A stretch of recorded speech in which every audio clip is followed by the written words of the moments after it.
I feel like the Citadel program, mechanical engineering program, has prepared me for the workforce by providing different skills that I probably wouldn't have gotten anywhere else.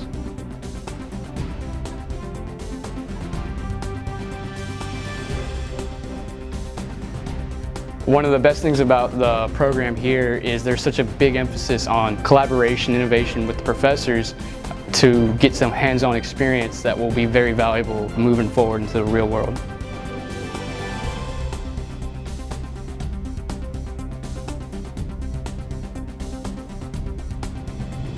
You just get to see everything that you've learned and done on a calculator and written on a piece of paper. You get to put out there and actually build something.